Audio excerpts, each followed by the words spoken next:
Al-Muallifu rahimahullahu ta'ala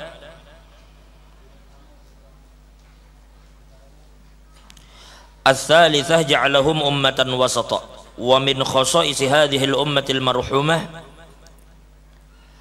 annahum humul ummatul wasat,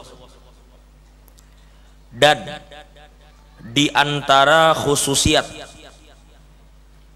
keistimewaan yang Allah berikan kepada umat Nabi Muhammad sallallahu alaihi wasallam adalah Allah menjadikan mereka ummatan wasata.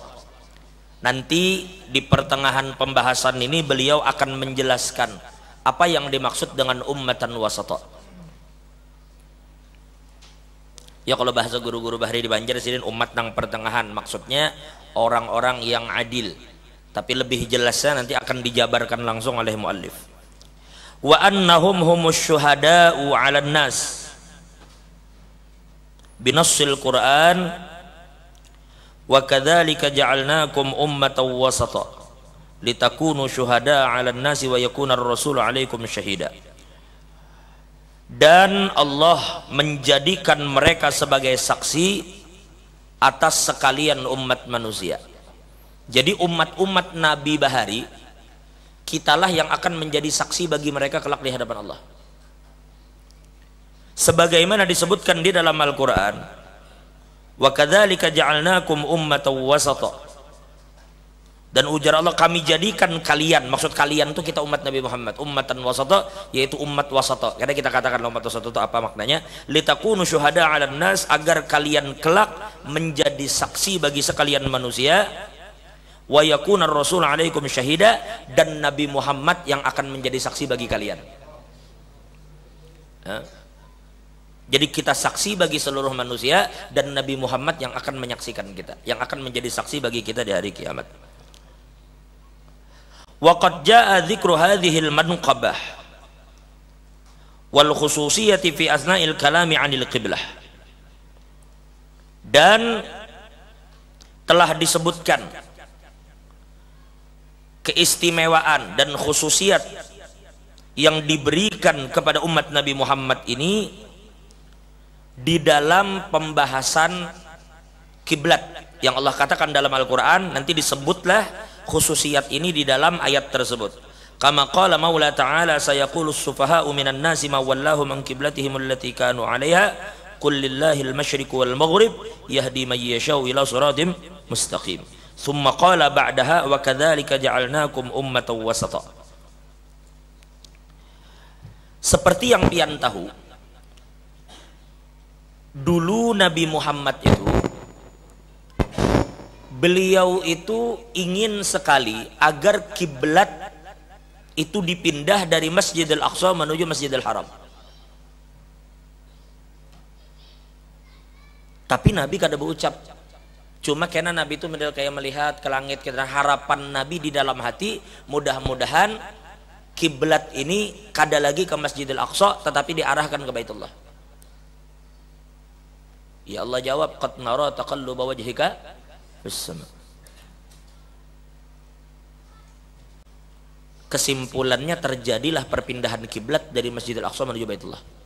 Nah, ketika ini dipindah, lalu Allah katakan, sayaqulu as-sufaha'u minan nasi ma wallahum an qiblatihim allati kanu 'alaiha. Ujar orang-orang yang bodoh di saat itu, yang terdinding dari hak, yang di dalam hatinya ada kemunafikan, lalu mereka mempertanyakan, kenapa pulang jar bubuhannya itu berpindah kiblat? Sudah nyaman-nyamannya berkiblat ke arah Masjidil Aqsa, bepaling pulang. Kenapa pulang bubuhannya itu? Lalu Allah jawab, ujar Allah, qul lillahil masyriq wal maghrib. Katakan kepada mereka yang mempertanyakan itu, kenapa pulang kiblat dari Masjidil Aqsa berpindah ke Masjidil Haram, ke Baitullah? Ujar Allah, jawab kepada mereka, handak timur ke handak barat itu ampun Allah aja berataan. Yahdi may yasha ila siratim mustaqim, dan dia memberikan petunjuk kepada siapapun yang dia mau agar orang itu berjalan di jalan yang lurus.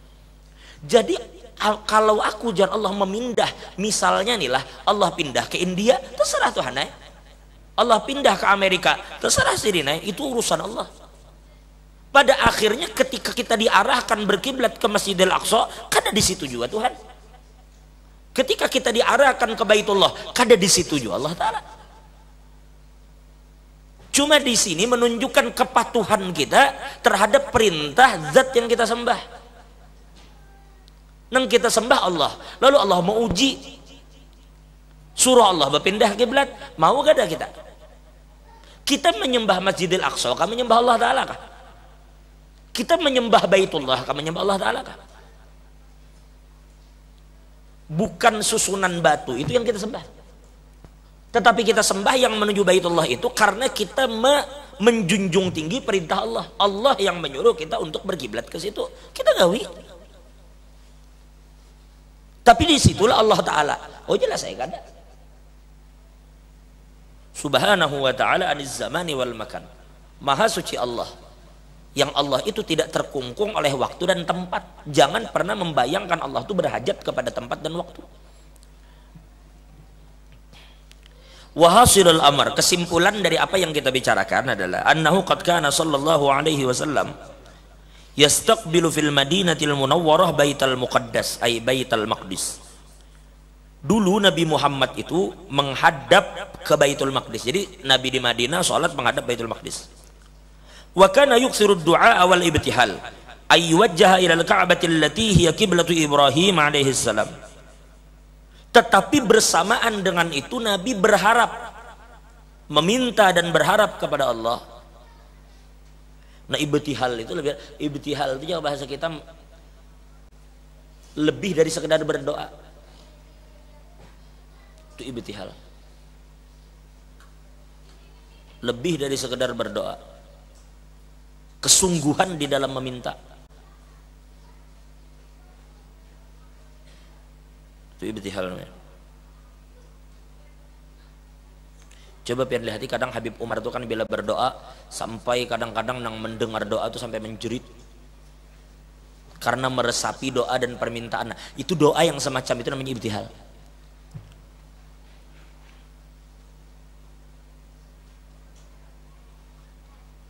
Jika ibarat kita tuh kan, ya Allah berikan ulun ampunan, ya Allah ampuni dosa ulun, dah itu berdoa. Tapi kalau dikatakan ya Allah sambil kita tuh menangis, ya Allah ampuni dosa ulun, ulun ini banyak berdosa. Kalau pian kadang ampuni ulun, kemana lagi ulun meminta ampun? Ya Allah kepada pian kami berharap, kalau harapan kami ini pian sia-siakan, kemana ya Allah kami ini berharap? Model kaitan apa? Paham lah masalah? Ya Allah orang nang fakir yang hina ini berdiri di pintumu, pian orang yang mulia, yang kesalahan ulun kada jua mengurangi derajat pian. Kalau yang hina ini pian usir dari pintu pian, di pintu mana lagi nya akan meminta? Nah itu namanya ibtihal. Itu. Lalu kemudian Nabi meminta supaya Ka'bah itu dijadikan kiblat sebagaimana dulu itu menjadi kiblat Nabi Ibrahim.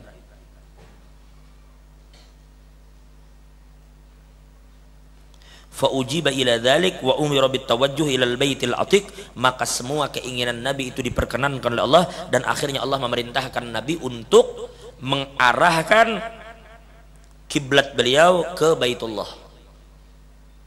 Terjadinya di Masjid Qiblatain. Makanya Masjid Qiblatain itu dikatakan dua kiblat karena ketika itu saat itu Nabi masih melakukan sholat dan menghadap ke Baitul Maqdis. Tapi di saat itu kemudian datang perintah agar menghadapkan ke Baitullah. Nah lalu terjadilah perpindahan kiblat tersebut Masjid Qiblatain. Jadi bila hendak mengambil berkah tuh maaf nih lah, perlu juga ilmu. Ada orang di situ tapi mungkin kadar lagi wah ini dahulu. Sampai dimarahi oleh Buan Askar, mengambil berkahnya memang kan diulah dua. Itu kiblat tuh kan kenangan aja, mihrab tuh kenang-kenangan bahwa bahari di situ nama arah kiblat tuh sembahyangnya di situ, menghadap ke Baitul Maqdis, nyata luput. Kesem ambil berkah bahari Nabi sembahyang di situ, lalu sembahyang menghadap Baitul Maqdis. Apa hukumnya? Haram. Kada boleh lagi kita menghadap Baitul Maqdis karena perintahnya sekarang menghadap ke Baitullah. Bila hendak mengambil berkah, ambil berkah dengan sholat menghadap kemana kita disuruh oleh Allah Ta'ala, bukan kepada sesuatu yang kita disuruh untuk meninggalkannya. Kita kan lagi disuruh menghadap Baitul Maqdis, lalu di Masjid Qiblatain ada dua mihrab, keduanya disembahyangi, sebuting hadap sana, sebuting hadap sana.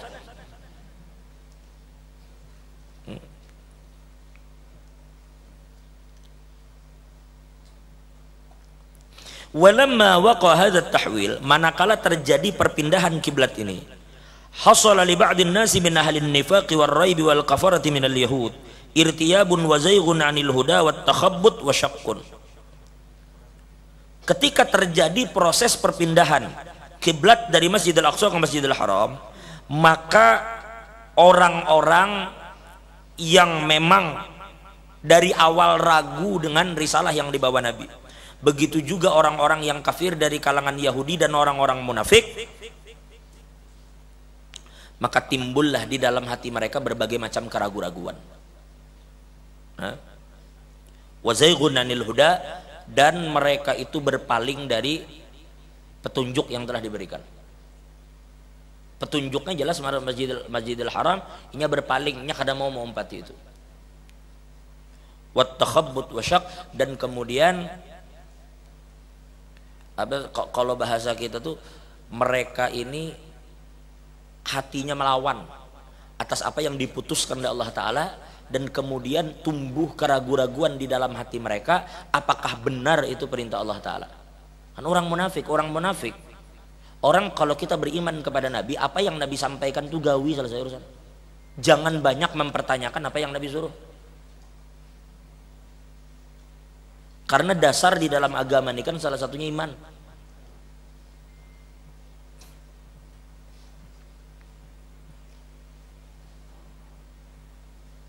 Lalu mereka berkata deh, ma wallahum an qiblatihim allati kanu 'alaiha. Apa yang menyebabkan mereka berpaling dari kiblat yang selama ini mereka menghadap ke sana?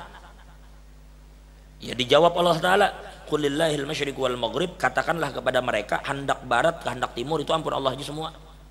Dan Allah memberikan petunjuk kepada siapapun yang dia mau ila shiratal mustaqim.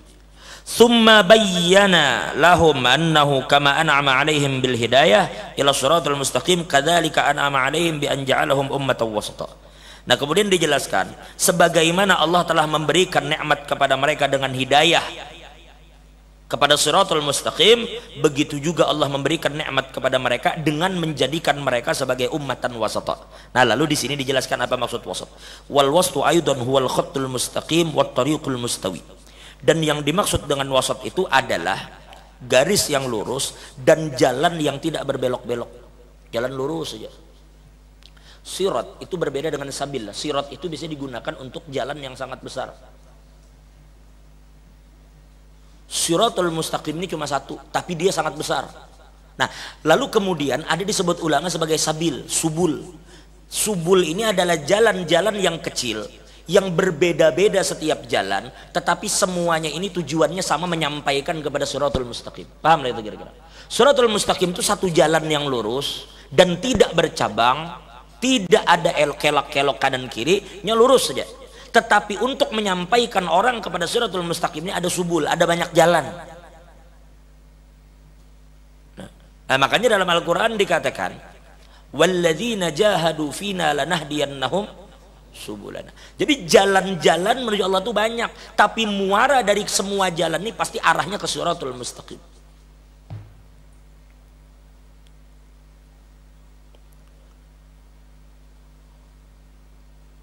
وهذا ما تقتضيه الحكمة من كونه سبحانه وتعالى هداهم إلى الصراط المستقيم وجعلهم أمة وسطا أي على صراط مستقيم. Maksudnya Allah Ta'ala itu menjadikan kita ummatan wasata, yaitu umat yang berjalan di jalan yang lurus, kada bisa digeser ke kanan, kada bisa digeser ke kiri. Nah, ini kata kunci lah. Kata kunci kita ummatan wasata, umat yang benar-benar berjalan di jalan yang lurus. Makanya orang bahari di Martapura nyambat umat pertengahan nangai. Maksud pertengahan ini jalan nang di tengah ini lurus, inya kada umpat jalan ke kanan, kada umpat jalan ke kiri. Umat pertengahan. Ay udulan khiyaran, mereka itu umat yang adil. Maksud adil itu apa, Garang? Maksud adil itu kan salah satu makna adil. Kalau dalam pengadilan adalah ada orang yang bersengketa. Ustadz Ping dengan guru sirat bersengketa. Maka hakim yang adil tidak memandang, oh Ustadz Ping itu sahabatku. Tapi di saat yang sama misalnya guru sirat ini misalnya iparkah? Atau keluarga bini kah misalnya? Maka hal itu tidak mempengaruhi. Kita ini bujur-bujur objektif dengan apa masalah yang terjadi dan apa data yang terkumpul. Fakta sidang kayak apa? Maka memutuskan sesuai fakta. Tidak terpengaruh bahwa Ustadz Ping ini sahabat, tidak terpengaruh guru sirat ini keluarga. Itu hakim yang adil kayak itu. Kalau ini kawan mempengaruhi atau nang ini keluarga atau karena ada duit datang kemudian hukum berubah, itu jelas sudah hakim itu kada adil. Karena tidak meletakkan sesuatu pada tempat yang seharusnya. Hakim itu harus objektif. Biar hakim itu diandak orang pedang di leher. Ikam putuskan nih nah, salah, kalau orang tuh kada salah. Lalu diputuskannya salah, berartinya tidak meletakkan sesuatu sesuai dengan yang seharusnya. Ini kada adil namanya. Karena diantara makna adil kan wadu syai'in fi mahalli, meletakkan sesuatu sesuai dengan yang seharusnya. Pilihnya salah, salah, pilihnya benar, benar. Kada ada yang bisa mengintervensi dan mempengaruhi. Itu adil. Nah kita ini umat yang adil. Kita punya timbangan. Ujar ulama di dalam kitab yang lain dikatakan timbangan kita tuh akal dan syariat. Syariat inilah timbangannya. Hendak itu dang sanak kita, hendaknya bilin sudah kada berjalan di jalan syariat, jangan umpati jalan mereka. Ini jalan syariat ini yang menunjukkan kita ke Shiratal Mustaqim. Jadi kita harus jadi umat yang adil. Termasuklah bila sesuatu itu hak, katakan hak.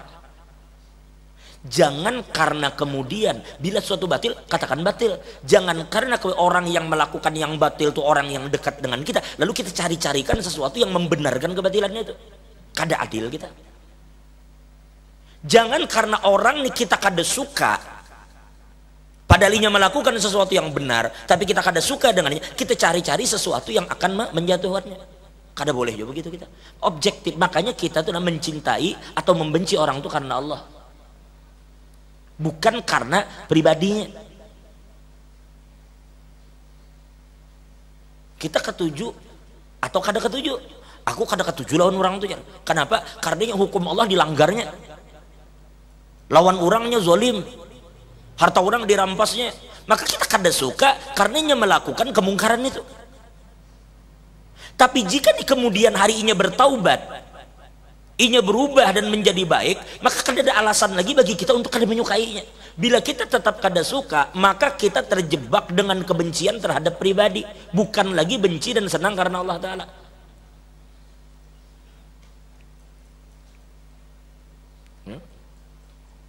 Nabi dulu dengan Sayyidina Khalid bin Walid berperang, berhadapan di medan perang. Karena saat itu Khalid bin Walid menolak beriman.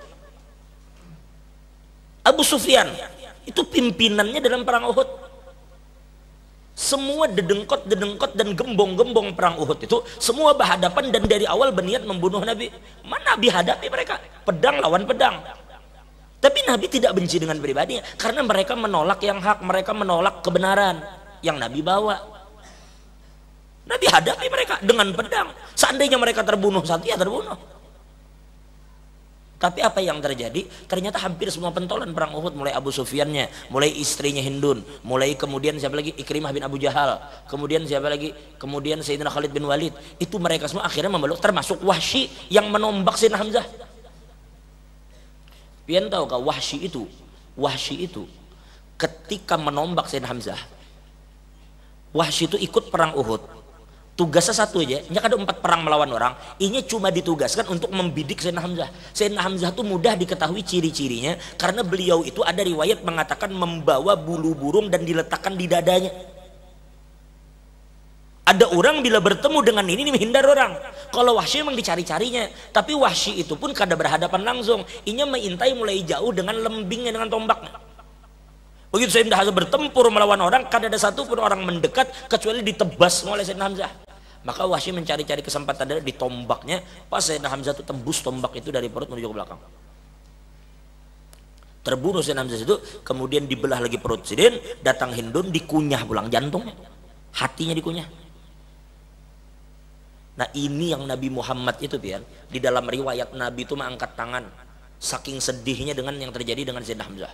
Nabi angkat tangan Sidin lalu Nabi bersumpah.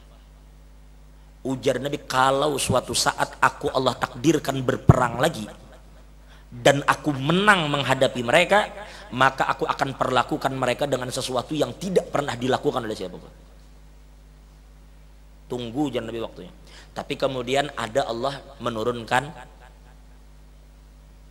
teguran kepada Nabi untuk tidak seperti itu dan memilih untuk memaafkan mereka. Lalu akhirnya Nabi kada jadi melakukan itu, karena Nabi apa ketetapan Allah yang dijalankan Nabi. Nah singkat cerita, semua orang yang terlibat dalam pertempuran di kemudian hari masuk Islam adalah Nabi perlakukan mereka kada. Bahkan di ketika Fathu Mekah Nabi mengatakan siapa yang masuk Masjidil Haram aman, siapa yang mengunci rumahnya aman, siapa yang masuk ke rumah Abu Sufyan aman. Kenapa begitu? Karena Nabi ingin memberikan penghormatan kepada Abu Sufyan ini. Padahal logikanya ini orang yang memimpin perang dan istrinya yang mengunyah-unyah hati paman Nabi. Tapi objektif Nabi ketikanya masuk Islam, tidak ada alasan lagi untuk membenci. Maka mendapatlah mereka kehormatan sebagai seorang sahabat. Nah ini maksudnya adil. Nah kita ini Allah jadikan ummatan wasata, umat yang harusnya bersikap begitu. Jadi hari ini bila kita berseberangan dengan orang, siapapun orang itu, kita berseberangan dengan apa yang kita anggap tidak benar dari apa yang dia lakukan, tapi bukan dengan pribadinya. Jika suatu hari nantinya bertaubat dan berubah, kada boleh tersimpan dendam di hati kita untuk orang itu.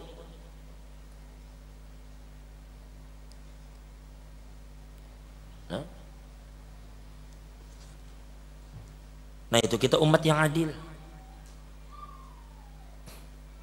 Makanya dulu kami lah ketika belajar masalah firqah, itu jaka bahasa peguruan itu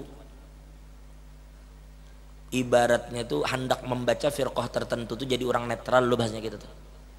Ketika kita membaca tentang sejarah Mu'tazilah misalnya, atau Jabbariyah, atau Syiah, baik itu Ismailiyah, baik itu Isna Asyari, atau kita membaca tentang Ibadiyah, atau kita membaca dan seterusnya, maka jangan dari awal berdahulu wah itu sesat, salah, kada begitu. Tapi baca dulu segala sesuatunya itu dengan paham maksudnya, pian baca aja. Kalau perlu perbanyak aja sumber pian untuk mengetahui satu firqah. Bagaimana nih Mu'tazilah menurut ini, bagaimana di menurut ini. Cari banyak sumber, banyak maroji untuk membaca satu firqah. Karena terkadang setiap ulama menulis itu berbeda. Nah kayak Imam Abu Hasan Al-Asy'ari, beliau mengatakan bahwa Ibadiyah itu adalah satu pecahan daripada Khawarij. Tapi menurut sebagian ulama yang lain bukan. Ibadiyah itu bukan pecahan Khawarij. Sekalipun dulu Abdullah bin Ibad itu pernah belajar dengan orang Khawarij.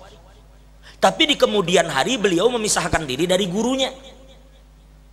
Ketika dia pisahkan diri dari gurunya, bukan berarti kemudian Ibadiyah ini pecahan Khawarij. Sebagaimana dulu Imam kita Abu Hasan Al-Asy'ari belajar dengan Minto Hasidin, dengan Abah Tiri Sidin, yang mana beliau ini dari golongan Mu'tazilah. Karena Imam Abu Hasan Al-Asy'ari asalnya Mu'tazilah. Tapi di kemudian hari beliau berlepas dan tidak lagi mengikuti Abah Tiri Sidin yang Mu'tazilah tadi. Lalu kemudian kita kenal beliau Imam Ahlus Sunnah. Tapi kita tidak mungkin katakan bahwa Ahlus Sunnah kita ini cabang daripada Mu'tazilah.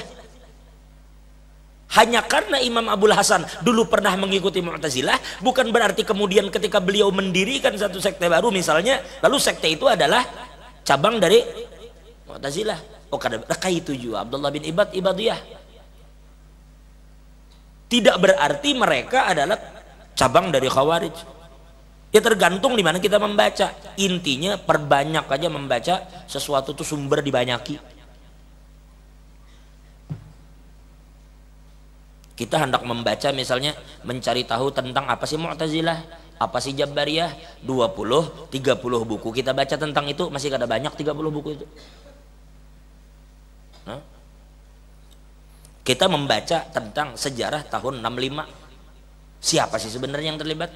Siapa sih yang bersalah? Siapa sih ini? Kita baca 50, 60 buku, tampaknya masih ada cukup.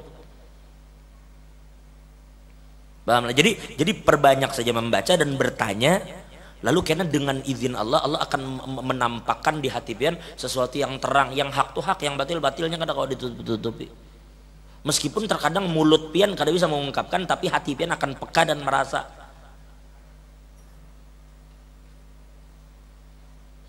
Nah jadi ulun minta kepada pian semua jadilah umat yang adil. Nah, umat yang adil. Begitu kita. Karena bila kita berlebihan dalam segala sesuatu, kita kan bakal selamat. Sayyidina Ali itu tahu biar Sayyidina Ali itu celaka orang yang mencintainya berlebihan dan celaka juga orang yang membencinya berlebihan. Berarti kan kada adil. Mencintai Sayyidina Ali berlebihan sampai mengangkat Sayyidina Ali ke derajat yang tidak sepantasnya. Dipadahkan Jibril salah turunkan wahyu orang-orang yang ngulu nih, yang ngulat. Sayyidina Ali itu harusnya yang jadi nabi bukan Nabi Muhammad. Jibril salah turunkan wahyu. Itu keliwatan, artinya celaka orang begini. Atau ada juga orang benci kepada Sayyidina Ali. Ada kelompok yang benci dengan Sayyidina Ali. Nah ini celaka juga. Jadi ingatlah, berlebihan di dalam mencintai dengan meletakkan yang dicintai tidak pada tempat seharusnya, itu bisa mencelakakan pian. Membenci orang pun tidak seharusnya, pian bisa celaka juga. Jadi jangan sampai kebencian dan kecintaan kita mencelakakan kita. Mencintai wali disuruh ada, tapi mencintai wali dengan cara yang tidak benar, dia mesti celaka. Aku cinta lawan guruku itu hebat. Kamu tahu lah Sutping itu luar biasa aja. Sidin itu. Lalu diulah-ulah cerita yang tidak benar. Didasari rasa cinta, saking cintanya. Tapi mereka reka kisah. Sutping itu tahu lah kamu. Sidin itu sebenarnya jar bukan masalah baju pink itu jar, asal muasal pink. Misalnya Bahari Sidin itu jar sembahyang kulihat di masjid. Masjid apa nih? Masjid situ jar nang masjid anu tuh. Sekalinya aku melihat tiba-tiba mati lampu di masjid itu. Sekalinya dari dalam masjid itu memancar cahaya berwarna pink jar. Wah, misalnya kayak itu. Cuma ulah-ulah kan sebenarnya. Cuma yang dikisai percaya aja juga. Inya menceritakan tuh karena kagum lawan Sutping. Tapi di karang-karangnya pian kira Sutping ini kayak lampu LED itu kah? Nang cahaya pink keluar. Nah, diulah-ulahnya nang kayak itu. Cinta memangnya, tapi kecintaannya yang berlebihan itu meletakkan tidak pada tempat yang seharusnya, itu mencelakakan dia.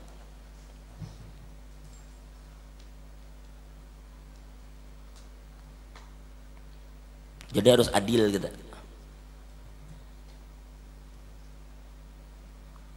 Wal muradu bil wasat ali anna al wasat haqiqatun fil bu'di an tarafain. Jadi yang dinamakan wasat itu nila ada jalan tengah, terus jalan ini kan memiliki sisi kalau artinya sisi kanan sisi kiri.